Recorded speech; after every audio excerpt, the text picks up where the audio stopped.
जितेंद्र जी, मैं सबसे पहले आपसे समझना चाहूंगा कि जो हमारे अरुण कुमार मिश्रा जी हैं, एके मिश्रा जी हैं, ये क्यों लगातार कहीं ना कहीं कंट्रोवर्सी में बने रहे?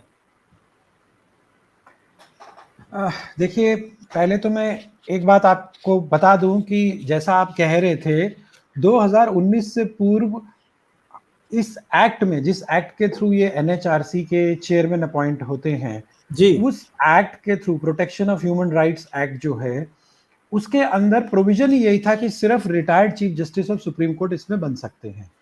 इस एक्ट को 2019 में संशोधन किया गया, यानी सिर्फ लगभग 1.5-2 साल पहले संशोधन किया गया, जिसमें कि उसको संशोधन करके चीफ जस्टिस और अ जज ऑफ सुप्रीम कोर्ट कर दिया।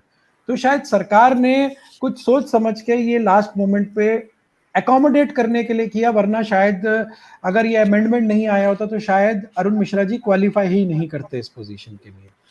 और दूसरा, जिन केसेस का आपने जिक्र किया कि जिन केसेस में एक तो उन्होंने अपने खुद ही टिप्पणी की प्रधानमंत्री के बारे में, एक जो जुडिशरी की गरिमा होती है, जुडिशरी को एक दूरी बना के रखनी होती है एग्जीक्यूटिव से, जिसे हम इंडिपेंडेंस ऑफ जुडिशरी कहते हैं। और जब जो जुडिशरी है या जो जजेस शीर्ष पद पे हैं, अगर वो भी, जिसे हम नॉर्मल लैंग्वेज में आजकल भक्त कहते हैं, अगर वो भी सरकार के भक्त की भाषा बोलने लग जाएं, तो कहीं ना कहीं वो पूरी की पूरी इंस्टीट्यूशन पे क्वेश्चन मार्क लग जाता है। और जितनी भी जजमेंट्स का आपने जिक्र किया, वो कहीं ना कहीं अगेन उसमें सरकार को फेवर किया गया, या सरकार के स्टैंड को मैं कहता हूं अपहोल्ड किया गया, बजाय इसके कि कॉन्ट्ररी स्टैंड ले। और एक आपको ध्यान होगा, एक बड़ा इंपॉर्टेंट मुद्दा था, क्योंकि ये ह्यूमन राइट्स से कंसर्न करता है, जहां पे कि मिलियंस ऑफ ट्राइबल्स की डिस्प्लेसमेंट का मैटर था, फॉरेस्ट लैंड का, जिसमें कि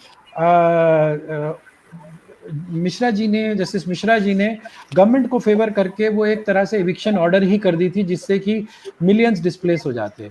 तो ये सारी चीजें कहीं ना कहीं, एनएचआरसी का पर्पस क्या है, मेजर ह्यूमन राइट्स कौन वायलेट करता है? इलीगल डिटेंशन है, रॉइटिंग है, प्रिजनर्स की कंडीशन अच्छी नहीं है, बॉन्डेड लेबर है, किसी को बेसिक थ्रेट टू लाइफ है, डिग्निटी है, चाहे माइग्रेंट्स का इशू है। ये सारी की सारी चीजें बल्कि पिछले 7 सालों में बड़ी प्रमुख हुई हैं। आर्टिकल 370 लगा, कितनी सारी डिटेंशंस हुई, दिल्ली में आसपास रॉइटिंग हुई, इवन कोविड के चलते जिस हिसाब से माइग्रेंट प्रॉब्लम आई, उनको खाना नहीं मिला, उनको डिग्निफाइड प्लेस नहीं मिला। और अभी हमने जो कोलैप्स ऑफ हेल्थ केयर देखा, ये भी तो ह्यूमन राइट, जब ह्यूमन की लाइफ ही नहीं बचेगी तो राइट की तो बात ही नहीं है।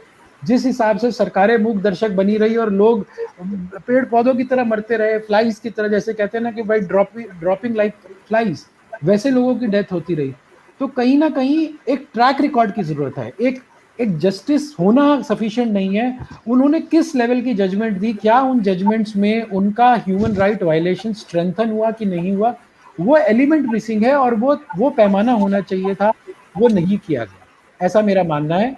और एक बड़ी सिंबॉलिक चीज थी जो इसमें मिसिंग है, कि पहले एनएचआरसी के जो चेयरमैन होते थे, वो उन कम्युनिटीज से होते थे जो कि एक तरह से खुद शोषित कम्युनिटी होते थे, दलित हो गई, माइनॉरिटी हो गई, जी, ट्राइबल हो गई। जी, जी। ये भी एक तरह का रिवर्सल है कि आपने ऑलरेडी एक प्रिविलेज क्लास को एनएचआरसी चेयरमैन बना दिया, जो शायद उस लोगों की पीड़ा ना समझ सके।